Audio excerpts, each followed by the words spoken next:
बता क्या खाएगी? मन्ने ना वो पनीर वाली सब्जी होवे ना, एक तो वो खानी है, और वो काजू वाला साग एक वो भी, और वो बड़ी बड़ी रोटियां होवे है ना जो जो उछाल उछाल के बनावे। रुक जा, बहुत भारी हो जाएगा। ऐसा करते छोले भटूरे खाते हैं। मने ना खाने छोले भटूरे, और आज शहर लेकर आए हो, आज तो खिलाओ कम से कम। बहुत भारी हो जाएगा, जेब खाली हो जाएगी। कुछ भारी भारी ना होगा, मैंने जो खाना है सो मैं खाऊंगी, ज्यादा बोलो ना ऐसे। अरे वो जेब खाली हो जाएगी। जो जीभ में आता है वो खाने के लिए मंगवा, पैसे की चिंता मत कर। नहीं सेठ जी, अरे तू तो इस रेस्टोरेंट में काम करता है, अपनी लुगाई को भी खिला, अपनी बच्ची को भी खिला है बेटा। चल खा, जो जी में आए वो खा। अब तो सेठ जी ने भी कह दिया, अब मैं खाऊंगी। आपका सेठ ना घना चोखा आदमी है, देखो कितना महंगा खाना भी मुफ्त में खिला दिया। मैं सोच रही हूँ क्यों ना मैं भी नौकरी कर लूं। तू और नौकरी? क्यों, मारे नौकरी करने में क्या परेशानी है? शहर में तो औरतें भी नौकरी करे। अभी 2 दिन तो हुआ तुझे शहर आए हुए, और फिर तू जानती क्या शहर के बारे में, और फिर तने आता क्या है? खाना बनाना तो आवे है, होटल की रसोई में कोई काम तो कर ही लूंगी। थे बात करो ना सेठ जी से। ना कोई जरूरत ना है। जरूरत कैसे ना है, जरूरत है। देखो हम दोनों मिलकर काम करेंगे तो दिन दुगनी और रात चौगनी तरक्की करेंगे। इच्छाओं का कोई अंत ना होवे, और जितना पैसा मैं कमाता हूँ वो हम सबके लिए काफी है। नौकरी का ख्याल अपने दिमाग से निकाल दे, और यहाँ रानी बन के रहे। अरे देखना, एक दिन तेरा ये राजा ना यहाँ राजमहल खड़ा कर देगा। हाँ, राजमहल जब होगा तब होगा। फिर पहली मने एक फोन लार दियो, बिल्कुल सुबोध जैसा। ठीक है, पहली तनख्वाह मिलते ही तुझे फोन ला के दूंगा। अरे अब तो खुश।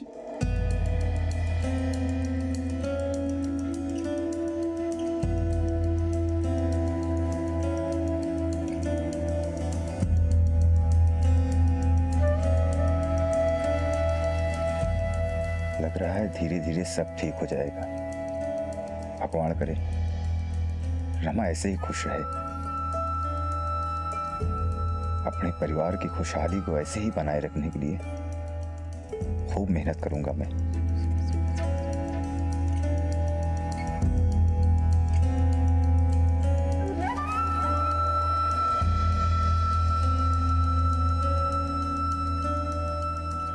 ये ले 8,000 रुपए तेरी तनख्वाह के। मेहरबानी मालिक। और सुन, ये 1,500 रुपए तेरा बोनस। बोनस? हाँ बोनस। इसके अलावा एक बोनस और है तेरी घराड़ी के लिए। अब तेरी घराड़ी नहीं, तेरी बेटी के लिए भी वापस ले आना उन्हें यहाँ, आराम से सह परिवार खाना खिलाने, वो भी बिना पैसों के। मेहरबानी मालिक।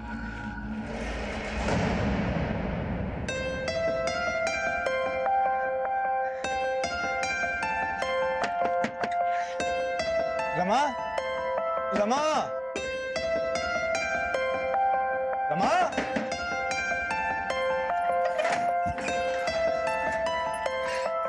रमा जल्दी से आंखें बंद कर। पर काई हुई हो? अरे बंद तो कर, मैं तेरे लिए कुछ लाया हूँ। अरे पर हुई हो काई? अरे मारी रानी बंद तो कर। अच्छा ठीक है, लो करूँ। ये देख। अरे फोन कैसे लगो? हाँ बढ़िया है। हमारी पहली तनख्वाह मिली और बोनस भी, तो थारे लिए फोन ले आया। हाँ बढ़िया है। हमारी पहली तनख्वाह मिली और बोनस भी, तो थारे लिए फोन ले आया।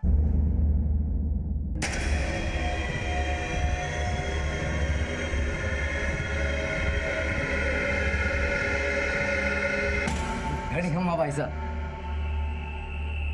सुबोध तू?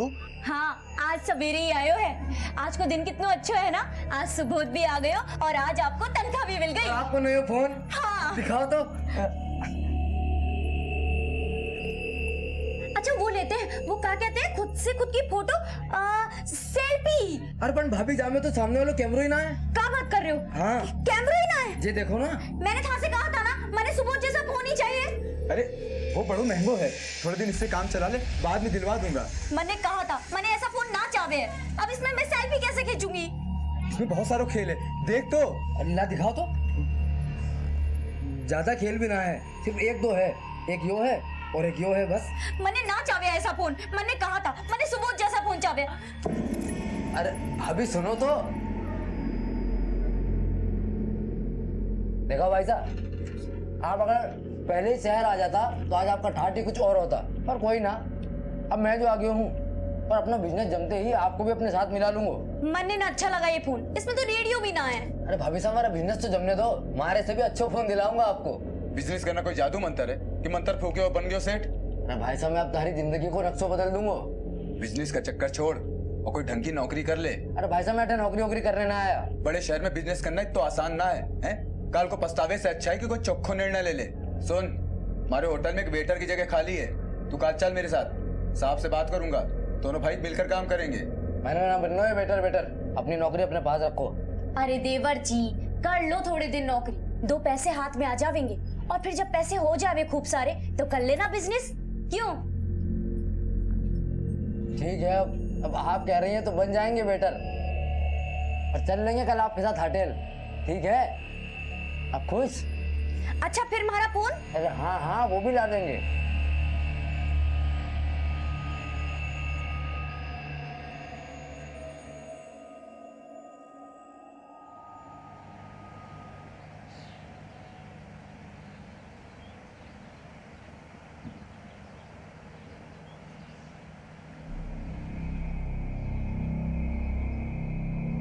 साहब, पिछला 1 महीना से ना हमारा बड़ा बेटा को फोन लग रहा है, ना हमारा छोटा बेटा को फोन लग रहा है।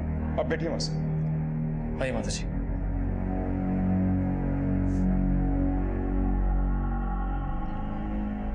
आपके बेटों के नाम क्या हैं? साहब, बड़ा बेटा को नाम अनिल और छोटा को सुबोध है।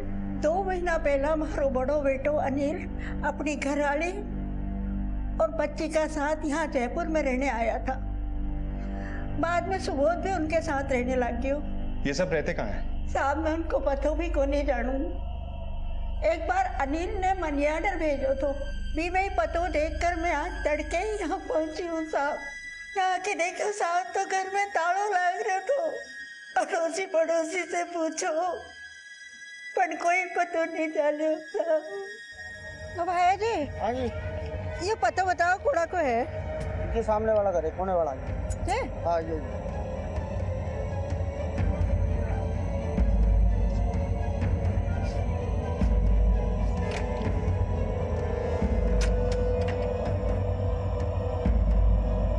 मासा से अनिल और सुबोध दोनों के फोन नंबर लो और पता करो कि इन दोनों के फोन कब बंद हुए। जब बंद हुए तो वो दोनों किस लोकेशन पे थे। सर। आपके बेटों की किसी से कोई दुश्मनी वगैरह थी? साहब, गांव में तो कोई दुश्मनी नहीं थी, शहर की मैं नहीं जानू। अच्छा, वो दोनों काम क्या करते थे? साहब, एक बड़ा होटल में बेरा को काम करते थे। कौन सा होटल? कोई बड़ी होटल है साहब, जयपुर चाय का नाम है।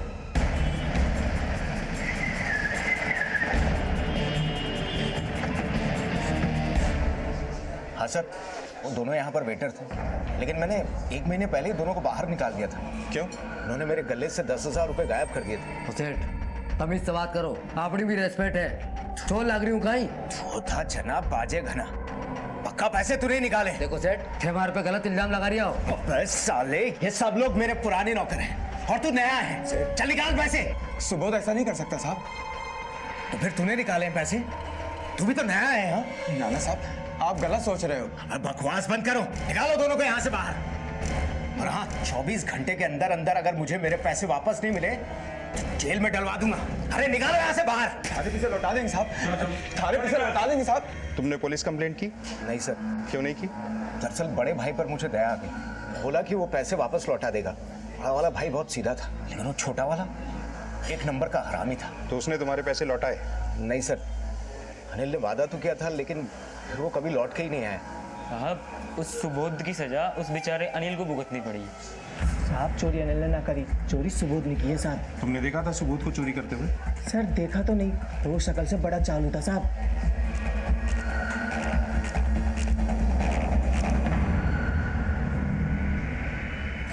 हेलो, अरे पुलिस यहाँ पर आ चुकी है।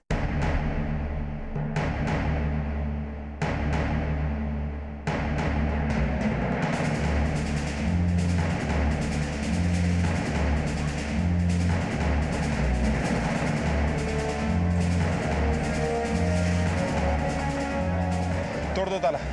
सुन, पत्थर ले गया।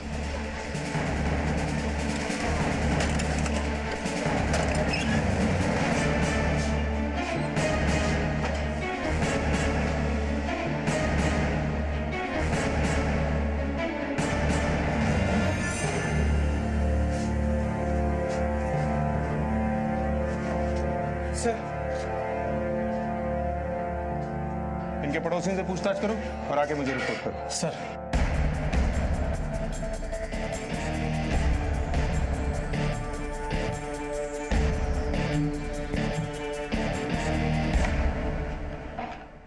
सर, अनिल के पड़ोसियों से पूछताछ करने पर मालूम चला है कि 20 दिन पहले तक अनिल अपनी घरवाली और बेटी के साथ में वहां रह रहा था। सुबोध भी 1 महीने पहले तक उनके साथ में था, लेकिन आखिरी दिनों में दिखाई नहीं दिया। और सर, एक पड़ोसी ने यह भी बताया है कि उन आखिरी दिनों में सुबोध एक दिन घर पे आया था जब अनिल घर पे नहीं था। सुबोध कब आया था उनके घर? सर, नौकरी से निकालने के 1 हफ्ते बाद, यानी 8 अगस्त को। बड़े भाई की गैर मौजूदगी में ही सुबोध उनके घर क्यों आया? सर, सुबोध ने जयपुर जाकर रेस्टोरेंट से 10,000 रुपये चुराए थे। शायद इस वजह से अनिल ने उसे घर से बाहर निकाल दिया। और तब हो सकता है सुबोध अपनी भतीजी मेघा से और भाभी से मिलने के लिए आया हो। दोनों भाइयों की मोबाइल डिटेल्स? सुबोध का फोन 10 अगस्त से बंद है, जब अपनी भाभी से मिलने के लिए गया था। उसके 2 दिन बाद से उसकी लास्ट लोकेशन भी उसी एरिया के आसपास थी जहां अनिल किराए पर रहता है। और अनिल का फोन कब बंद हुआ? सर, उसका फोन तो सुबोध के वहां जाने के 2 दिन पहले से ही बंद है, यानी 6 अगस्त से। और हाँ सर, अनिल के घर से जो हमें मोबाइल बॉक्स मिला था उसका IMI नंबर ट्रेस हो गया है। लोकेशन बेनाड के आसपास की है और इस इलाके में अनिल के साथ काम करने वाले वेटर विक्रम का भी घर है। उठा के लाओ उसे। Yes sir.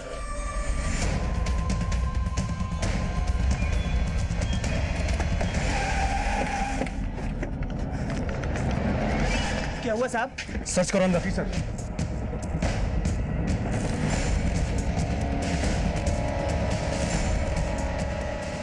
ये रहा सर, अनिल का मोबाइल। साहब मैंने कुछ नहीं किया साहब। बता ये अनिल का फोन तेरे पास क्या कर रहा है? कहाँ है अनिल? साहब मैंने ना पता साहब अनिल का है। साहब मैं सच बोल रहा हूँ, अनिल ने खुद ये मोबाइल मुझे बेचा था। नौकरी से निकाले जाने के बाद उसे कुछ पैसों की जरूरत थी साहब। नौकरी से निकाले जाने के कितने दिन बाद बेचा था ये मोबाइल? ये कोई 8 या 10 दिन बाद साहब। 8 या 10? ठीक याद नहीं है, लेकिन जब अनिल की बीवी हमारे सेठ से मिली थी उससे ठीक 2 दिन पहले साहब। क्या अनिल की बीवी तेरे सेठ से मिलने आई थी? हाँ साहब। तो क्या सेवा की जाए आपकी? सेठ जी, आप अनिल को दोबारा से नौकरी पे रख लीजिए। चोरी सुबोध ने की होगी, ये ऐसा काम ना कर सके हैं। बड़ा विश्वास है अपने आदमी पे। सेठ जी, ये तो बहुत भोले हैं। इन्होंने तो सुबोध से अपना रिश्ता भी खत्म कर लिया। ये तो खुद सुबोध को दोषी माने हैं। अब आप ही बताइए, अगर ये झूठे होते तो ऐसा काम करते? हमारा सेठ अनिल की बीवी पर बहुत मेहरबान था, लेकिन साहब उस दिन उसने उससे ना तो हाँ कहा ना ही ना कहा, बोला सोच के बताऊंगा। किस बात को लेकर मेहरबान था वो अनिल की घरवाली पे? साहब अनिल 2-3 बार उसकी घरवाली और छोरी को लेकर हमारे रेस्टोरेंट आया था, तब हमारे सेठ ने महंगे से महंगा खाना उसे मुफ्त में खिलाया था। और साहब अगर हम अपने किसी घरवाले को चाय भी पिला देना तो हमारी तनख्वाह में से पैसे काट लेता था साहब। ये जयपुर जायका रेस्टोरेंट का सेठ मुझे पहले से ही गड़बड़ लग रहा था। जरूर इसकी बुरी नजर अनिल की बीवी पे होगी, इसीलिए चोरी की शिकायत करे बिना उसने अनिल को नौकरी से निकाल दिया ताकि उसकी बीवी से फायदा उठा सके। पकड़ के लाओ उसे, उसका जायका हम बिगाड़ते हैं। सर,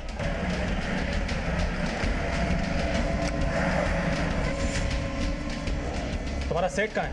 वो तो कल से नहीं आए। उनका नंबर दो। हाँ जी।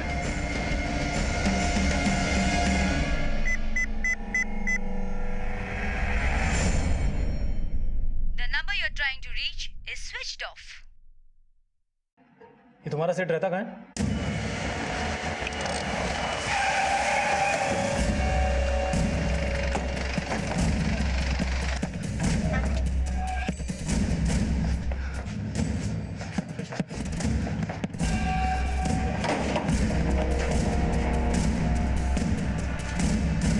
हेलो सर, जयपुर जायका रेस्टोरेंट के सेठ राजेश का घर और मोबाइल दोनों बंद है और कल से वो रेस्टोरेंट पे भी नहीं आया। उसका फोटो हर जगह सर्कुलेट करो, पता करो कि भागकर गया कहाँ है। Okay sir.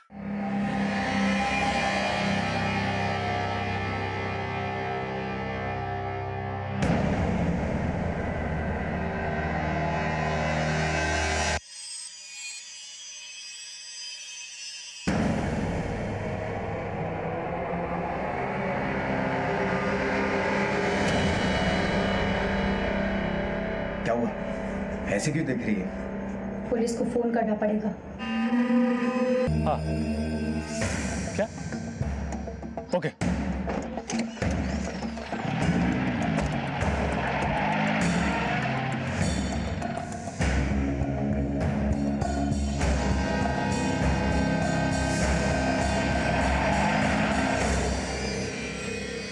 पहले तूने हमसे ये छुपाया कि अनिल की बीवी तुझसे मिलने आई थी, फिर इसी से फोन करा के अपने अड्डे का ठिकाना बता दिया।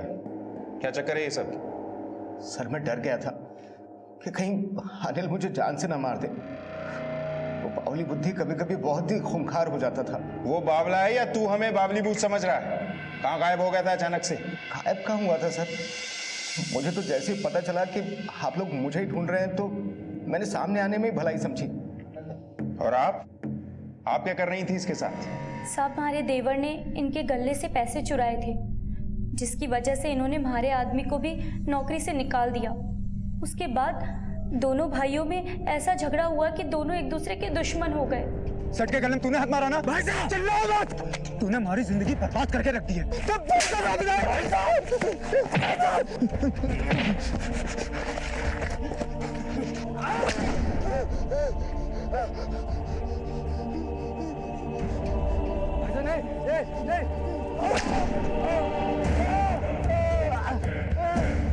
और झगड़े के बाद जब ये घर आए तो मन ने भी उल्टा सीधा सुनाने लगे। यूं कहीं हो गया? खून कहीं बह रहे हो? कहीं हो बताओ ना।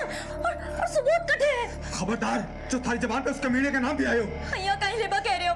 काको भाई लागे वो। और मैं थारो कसम प्यारो है कि वो यो कहीं अनाम शनाम पकड़े होते। अनाज शराब पक रहे और कौन सा तू बड़ी दूध की धूली है? मैं पीठ पीछे कहीं से रिश्ता तो नहीं बना लिया तो इतनी इसकी पैरवी कर रही है? बता पता ना सुबोध के साथ उनकी के कहा सुनी हुई, जिसके बाद वो हमारे पे गंदा गंदा लांछन लगाने लगे। हमारे से ना रहा गया साहब। छोड़ो मने, देवर लागे वो हमारा और देवर भाई के समान हो गए। समझा कुछ? 8 साल हो गए हमारा ब्याह को और अगर मैं इतनी बुरी लगूं तो जान से मार दो मने, लेकिन ऐसा लांछन ना लगाओ। उसके बाद पता ना उसके जमीर ने उससे के कहा कि वो हमारे से आके माफी मांगने लगा।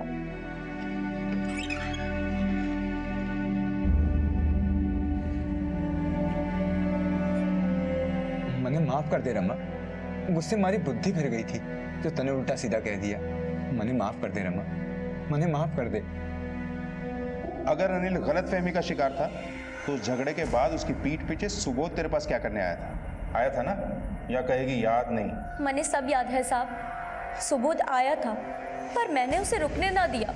देख सुबोध, मैं ना चाहती कि थारी वजह से हमारा घर बर्बाद हो। पता ना थारे भाई साहब के दिमाग में के चल रहा है। तने आना है तो आ, पर थारे भाई साहब हो जद आना, समझा? तू इससे मिलने इसके रेस्टोरेंट गई थी? हाँ साहब, अनिल की नौकरी छूटे 1 हफ्ता गुजर गया था। उन्हें दूसरी नौकरी भी ना मिल रही थी, इसलिए मैं उनसे बोली, देखो चोरी तुमने ना की है, चोरी सुबोध ने की थी। उसकी सजा तुम क्यों भुगतो? तुम ना एक बार सेठ जी से जाकर मिलो। वो हमारी कोई बात नहीं सुनना चाहे। आप बोलो तो मैं जाके बात करूं। वो बड़े भले आदमी हैं, हो सकता है हमारी मदद कर दे। फिर मैं सेठ जी से मिली और सेठ जी ने हमें अपने घर की रसोई में काम दे दिया और रहने को कमरा भी। तूने इन्हें घर पे नौकरी क्यों दी, रेस्टोरेंट पे क्यों नहीं दी? देखो, अगर ये तुम पर दबाव डालकर ये सब कुछ बुलवा रहा है ना तो डरना बिल्कुल नहीं। ना साहब, ऐसा कुछ भी ना है।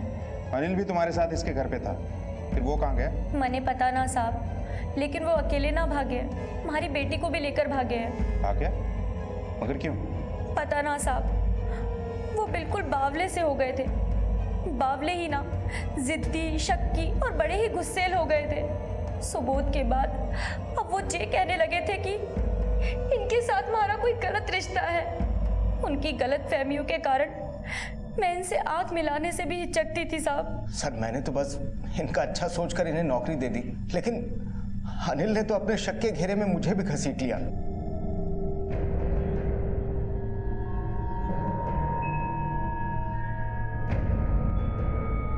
मैं उन्हें समझाने की कोशिश करती तो वो मारे पे ही बिगड़ते और फिर मारते पीटते जीना मुश्किल हो गया था हमारा। वो कई बार अपनी गलतियों की माफी भी मांग लेते, लेकिन फिर वापस वैसे के वैसे ही। एक दिन मैंने बोल दिया, साहब अगर ऐसा ही रवैया रहा तो मैं मेघा को लेकर गांव चली जाऊंगी। मुझे सुनकर ऐसा बिगड़े कि जान लेने पर उतारू हो गए। देख अनिल, पागल मत बन। अरे अपनी बीवी को कोई ऐसे मारता है? ये हमारी बीवी है, मारू या पीटू कुछ करूं, आप कौन है बोलने वाले? अरे तो बीवी है तो क्या जानवरों की तरीके से मारेगा? मारूंगा। मेघा इधर आ। ये मारी छोड़ है। हट इधर आ। कोई जैसी त्रिया चरित की ना, समझी? चल चल बेटा इधर आ। हमारी फूल सी बच्ची ना जाने क्या हाल में होगी। तो उस वक्त तू हमारे पास क्यों नहीं आई? मैंने लगा साहब कि वो वापस आ जाएंगे, लेकिन ना। हाँ, उसके बाद मैंने सुबोध का फोन आया। कहाँ? सेठ जी के फोन पे, और वो मुझसे बोला, भाभी साहब मैंने ढूंढ लिया थारे पति को। अच्छा कटे है वो, और मेघा कहाँ है? अरे बता दूंगा, इतनी जल्दबाजी भी क्या है। पहले हमारी बेइज्जती को हिसाब किताब तो चुप तो कर लूं भाई साहब से। अनिल के साथ हमारी छोरी है साहब। अगर दोनों भाइयों की दुश्मनी की सजा हमारी छोरी को मिली तो मैं कभी खुद को माफ ना कर पाऊंगी साहब, कभी माफ ना कर पाऊंगी। किस नंबर से कॉल किया था सुबोध ने? सर मासा, मासा, क्या हो गया मासा? मैंने तो कटे चली गई थी। मैंने तो कटे चली गई थी। मारो अनिल और सुबोध कटे बेटा, मारो अनिल और सुबोध कटे। मासा,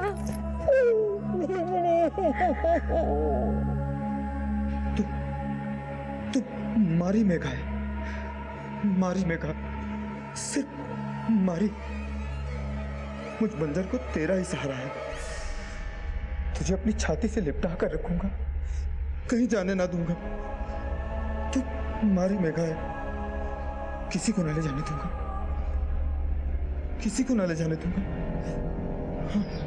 सर, सुबोध ने जिस नंबर से फोन किया था वो ट्रेस हो गया है। फोन अभी भी ऑन है, लोकेशन दादी के फाटक के आसपास की है।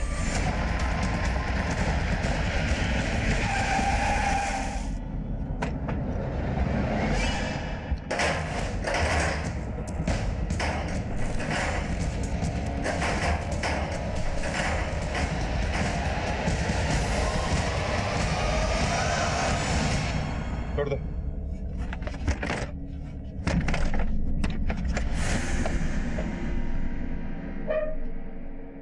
चलो बनी।